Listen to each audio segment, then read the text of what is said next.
Pongo Akira. A tale of the most unlikely best friends. The tall acacia tree. Deep in the heart of the golden savanna, where the grass rippled like a warm sea and the sky stretched on forever, there lived a little monkey named Bongo. Bongo had bright copper-brown fur, ears that stuck out like two large leaves, and a tail so long he sometimes tripped over it. He lived high up in a great acacia tree whose branches spread wide enough to be a whole world on their own. Every morning Bongo would wake at sunrise, do 3 somersaults along his favorite branch, and shout good morning to anyone who would listen. Most of the time, nobody did. You see, Bongo was a little lonely.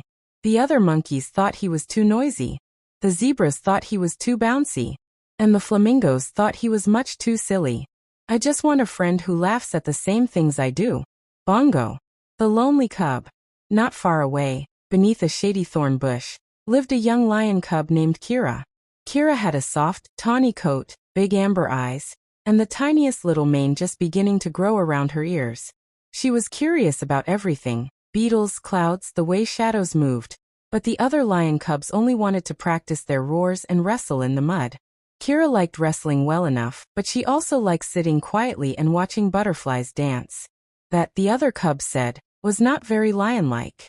Why can't I be a lion and like butterflies? Kira. So Kira would wander off on her own, padding softly through the tall grass, wondering if there was anyone in the whole wide savanna who understood her. The day the mango fell. One hot afternoon, Bongo was doing what he loved most, juggling mangoes at the very top of the acacia tree. He could juggle 2. He could juggle 3. He was trying for 4 when whoops.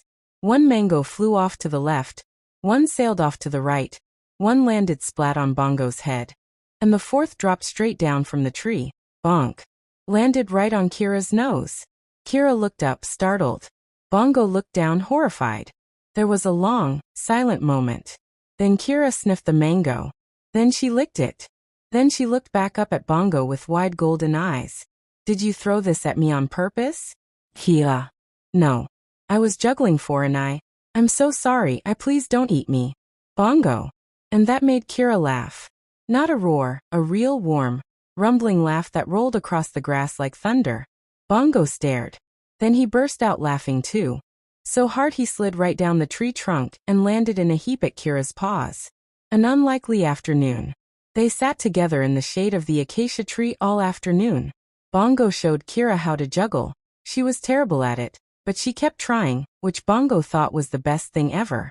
Kira showed Bongo how to stalk a butterfly without making a sound. He was terrible at it too.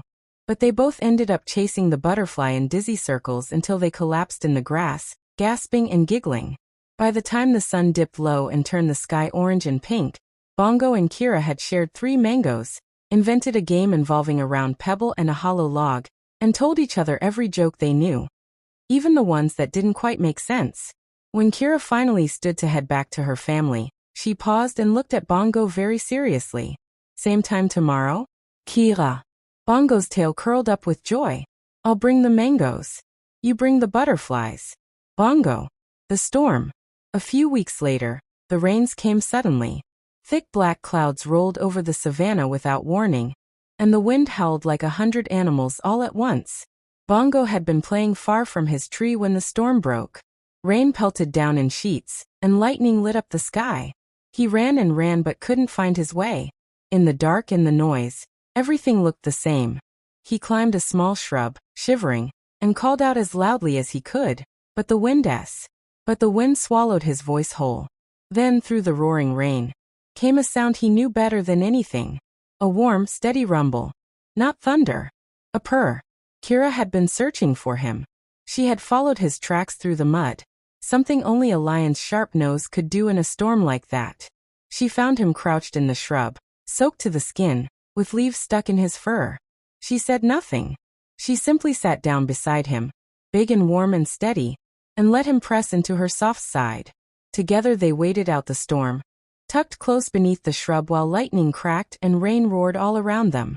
When the storm finally passed and the stars came out, Bongo looked up at Kira and said very quietly, "You came to find me." Kira looked down and said simply, "Of course I did. That's what friends are for. Friends are what you make them."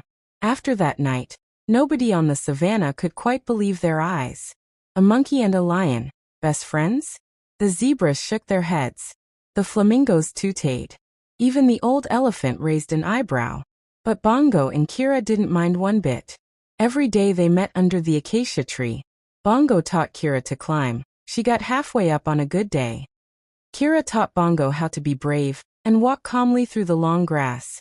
They explored the riverbank, invented new games, and spent whole evenings lying on their backs naming the shapes in the clouds. Slowly, something wonderful happened. The other animals began to watch them, and then to smile. And then a zebra foal asked a warthog to play. And then 2 flamingos let a tiny frog join their waiting game. It was as though Bongo and Kira had shown everyone that a friend can come from the most unexpected place.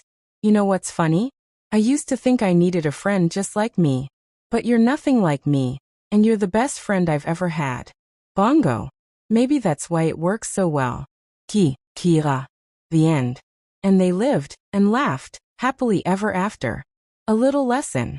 The best friends aren't always the ones who are just like you. Sometimes a friend who is completely different is the most wonderful friend of all, because they show you a whole new way of seeing the world.